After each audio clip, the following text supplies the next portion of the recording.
Vamos en este caso, a meternos ya en la primera entrevista de esta tarde.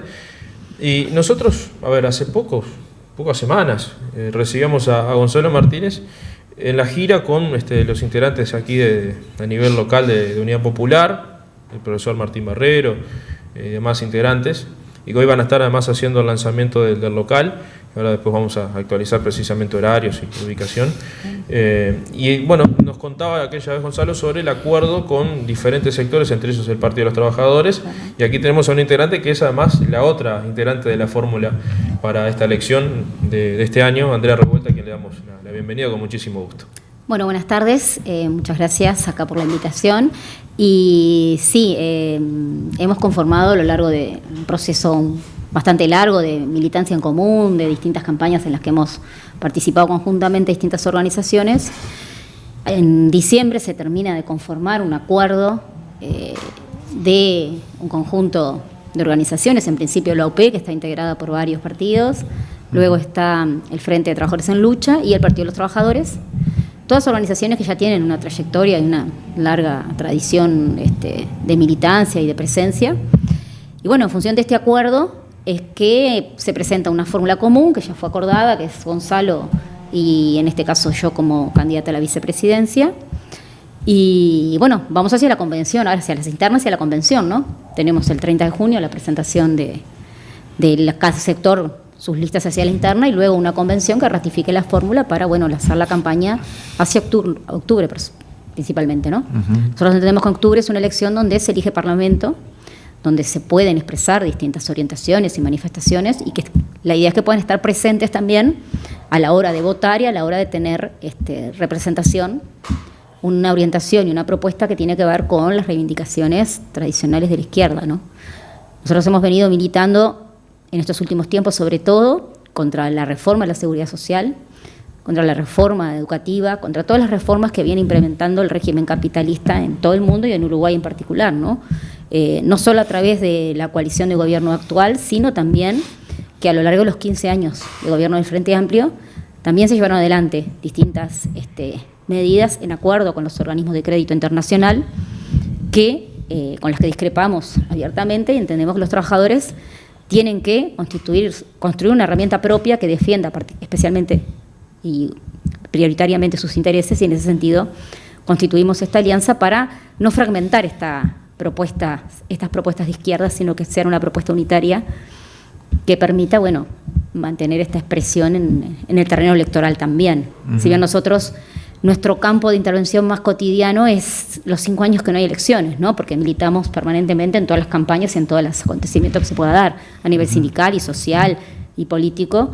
No es que intervenimos solamente en las campañas electorales, sino que esto es una instancia más donde tratamos de poder amplificar y presentar estas propuestas y convocar también a discutir los grandes temas de la agenda que deben tener los trabajadores y los explotados en este contexto de elecciones. Claramente con este acuerdo y con la aparición de varios sectores, uno lo que interpreta primero que nada es tratar de fortalecer un determinado sector de la izquierda ante lo que es este panorama electoral, donde hay claramente una hegemonía de ese bipartidismo nuevo, como yo digo, que se ha formado entre el Frente Amplio y la coalición de gobierno. Entre, digamos, los más conservadores y el llamado progresismo. Exacto. Pero en realidad todos se postulan para la gestión del mismo Estado, del Estado, ¿no? Gestionan con distintos matices el mismo régimen y el mismo Estado capitalista y las mismas actividades. No olvidemos que la reforma tributaria la realizó el Frente Amplio a través de Astori, que la LUC, donde nosotros manifestamos una oposición absoluta a toda la LUC, el Frente Amplio votó la mayoría de sus artículos, es decir, tenemos discrepancias importantes en la medida en que no representan los intereses de los trabajadores, más allá de que los trabajadores puedan votarlos o no. Sus intereses quedan subordinados a determinadas propuestas y proyectos que generan mayores ganancias y mayores recursos para los bancos, para las multinacionales. Nosotros tenemos que hoy en Uruguay el 1% de la población recibe el 15% de los ingresos y es dueño del 44% de la riqueza. Sin embargo, tenemos más de 500.000 de uruguayos que ganan menos de 25.000 pesos de ingreso, de salario. Lo que genera una pauperización, una pobreza generalizada. Porque se habla de que el 20% de los niños está Es decir, que la pobreza está infantilizada y que el 20% de los niños viven bajo la pobreza, los niños no trabajan. Son sus padres pobres. Viven en familias pobres, crecen en barrios pobres. Si no hay un salario digno, si no hay condiciones de vivienda, de salud, de educación, no hay forma de resolver la pobreza infantil, porque el niño por sí mismo no puede resolverlo. Y el Estado debe atender esa situación, pero si no atiende la situación de fondo, que es la situación de pobreza y de miseria, de condiciones laborales, de salarios miserables, condiciones laborales de trabajo en negro, donde no hay aportes, donde no hay seguridad, donde no hay cobertura, seguimos aumentando esta brecha y esta gran diferencia. Aumentan los ingresos, pero nunca van hacia los que lo producen, hacia los trabajadores o hacia la población en general. La semana pasada dan los datos de exportaciones, ¿no?, en Uruguay, y los 3 primeros lugares, el primer lugar lo ocupa la pasta de celulosa, que es una multinacional que retira esta gran producción que hace, que es materia prima solamente, por zona franca, sin pago de impuestos, exonerada de todo tributo. En segundo lugar, la soja, también exonerada de todo tributo. Y luego la carne, también en la misma situación. Entonces el Estado ha renunciado a recaudar un montón de recursos que hacen que se achique, digamos, su caja a la hora de poder repartir, ¿no? Entonces, ahora, ese ese no tiene achicamiento de dinero. la caja del Estado, lo hace porque las principales industrias o multinacionales no pagan nada y siempre recae. Y además el Estado se endeuda para chico. financiarle lo que necesitan estas empresas. Nosotros estamos pagando ahora un tren para UPM, que lo vamos a pagar muchísimos años, que para su traslado de su producción de pasta de celulosa, Que no es deja papel, nada no son papel, es Sí, pasta sí. de celulosa. Sí, sí. No tenemos producción casi de alimentos, industria, compramos todo industrializado, ¿no? Exportamos materia prima en bruto. Bueno, esto es un proyecto que no aborda realmente las necesidades que la población mayoritaria puede tener, ¿no? Y genera mayor situación de pobreza. Está pasando un ejemplo claro, la planta que van a cerrar en Minas. Exacto, por ejemplo. Es un ejemplo muy clarito y a su Bueno, vez cerró muy la reciente. plata. Hablando de papel, la papelera también cerró. La papelera que teníamos en Uruguay, ¿no? En Colonia teníamos... Y esas plantas cerraron. Lo que se produce es la pasta de celulosa, que además genera una contaminación brutal, no tiene ningún control. Hace muy poco, ¿no? El tema del cianuro en el agua mató toda la vida que existía, contaminó cursos de agua, se le cobró una pequeña multa y siguen destruyendo los recursos naturales y destruyendo los recursos de los que generan riqueza, que son esos recursos naturales y la mano de obra, el trabajo invertido, ¿no? Y otra cosa, ahora por ejemplo, la industria cárnica, que aparentemente una comisión especial dijo que no. Al gran monopolio ahí que está, se iba a pero los establecer. trabajadores, es decir, no celebran, no se va a vender porque el futuro de los trabajadores no se sabe, porque quizás esas plantas que hay Es que se van a rotan cerrar. su seguro de paro. Cuando no están seguro de paro los de Canelones, están los de Florida o están... Pero es así, porque no, la producción no está atada a las necesidades de la población. Hay gente que está pasando hambre. Sin embargo, se produce en función del lucro que pueda generar. Y por otro lado tenemos todo el tema de la plaza financiera que es Uruguay, ¿no? El secreto bancario, las grandes cantidades de dinero que se depositan en este país y que salen hacia el exterior, que tampoco pagan ningún tipo de aporte de impuesto, ¿no? Es decir, más allá de que nosotros podamos plantear que la sociedad sobre estas bases no puede seguir funcionando, es una impostura sostener este tipo de régimen y de sistema social, porque lo que genera es mayor miseria, mayor pauperización y descomposición social muy grande. Lo vemos en los barrios más pobres. La única salida que tienen laboral que están teniendo hoy es tener una boca. Es terrible, porque qué salida laboral real que permita ingresos y que permita recursos, ¿no? Porque si en una familia donde si las familias monoparentales es mucho más complicado todavía, ¿no? Porque si con un ingreso de 25.000 pesos hay que mantener hijos es imposible. Claro. No sé acá en Durazno, pero en Montevideo un alquiler no baja de los 20.000 pesos. O sea, es un también. salario Bueno, y para acá es pagar más un alto impuesto. todavía incluso. Más alto. Sí. Y con este fenómeno UPM había casas que pedían 50 y 60.000 pesos. Bueno. Ahora quedaron vacías porque las empresas se fueron. Y están cerradas las casas porque ya no hay quien pague ese Sí, dinero. acá Exacto. todavía sufrimos los coletazos de lo que es el fenómeno de la especulación inmobiliaria, ¿no? Que Bien, en Montevideo es muy importante ese fenómeno, entonces sobre todo con la ley de promoción de vivienda social, mal llamada promoción de vivienda social, porque en realidad exonera de todo tipo de impuestos y de aportes, y lo que se sabe es que de los 100% de viviendas que se producen, que en cada esquina tenés un edificio nuevo construyéndose, la mayoría son monoambientes, solamente el 17% está siendo usufructuado por familias. El resto son empresas o personas que gestionan el alquiler de un montón de viviendas en su beneficio, porque no son viviendas sociales son las cooperativas, por ejemplo. Claro. Sin embargo, se les reduce permanentemente el ingreso. El presupuesto educativo, es decir, la reducción permanente, la destrucción y la descomposición y el deterioro generalizado de los edificios escolares, liceales, hospitales, cuando en realidad es posible un gran plan de obra pública con contratación de mano de obra de los propios trabajadores, con recursos propios. La mayoría del dinero se va en este tipo de proyectos que vienen a invertir, pero en realidad el Estado lo que hace es financiarles todas esas ganancias que tienen y a través de endeudamiento, además, ¿no? Uh-huh. Es decir, cortar con esa rosca, ¿no? Y discutir estas cosas, plantear que tiene que haber otra alternativa y construir una herramienta diferente. Es ese planteo que nosotros hacemos también, ¿no? No solamente presentamos a ver qué proponemos como de afuera, sino que somos trabajadores y lo que proponemos es que se sumen y que construyan una herramienta propia que ponga en discusión estos temas y ponga en discusión medidas que realmente tengan que ver con nuestras necesidades. Hoy tenemos que esta reforma jubilatoria eleva la edad de jubilación a 65 años. Nosotros tenemos un porcentaje de juventud desocupada impresionante. ¿Cuándo van a trabajar esos jóvenes si los demás tienen que seguir trabajando 5 años más? Claro. No es un problema de financiamiento del BPS. El BPS atiende toda la seguridad social. El BPS gestiona lo que le tienen que mandar a la SAFAP. La SAFAP cobra una comisión para administrar los dineros de forma compulsiva, porque no nos preguntan si queremos o no queremos un ahorro privado, estamos obligados a tenerlo. Pero el que hace toda la gestión y el trámite es el BPS, que recauda el dinero, lo revela y se los deposita. Y de esos aportes que administra el BPS, el trabajador aporta un 15% y la patronal aportaba un 15%. Ese 15 bajó a un 12,5%, hoy está en un 7,5%, después de distintas reformas tributarias. Es decir, hubo una rebaja salarial importante y reducción de aportes. Y si a todo eso le sumamos todas las leyes, la ley de inversión, la ley de zona franca, un montón de leyes que flexibilizan, la ley de empleo juvenil, la ley de fomento del empleo, todas son leyes que exoneran a las patronales del pago de esta parte de impuestos, que en realidad es una parte del salario, ¿verdad? Es un salario que no se ve, no es el salario que yo voy a cobrar en el bolsillo hoy, es parte de mi salario diferido. Claro. Pero todo eso que no se vuelca al BPS y toda esa plata que tienen la SAFAP, que administran la SAFAP para inversiones y para lo que ellos dispongan, porque no tenemos posibilidades de decidir, es dinero que el BPS deja de percibir cuando tiene que brindar todas las prestaciones, asignaciones familiares, seguros de salud, un montón de otras cosas que las brinda el BPS.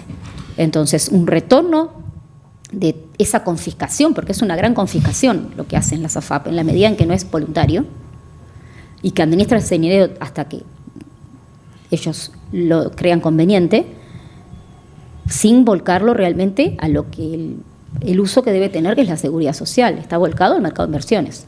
Se pierde y se gana también, ¿no? Ha habido pérdidas en los últimos tiempos.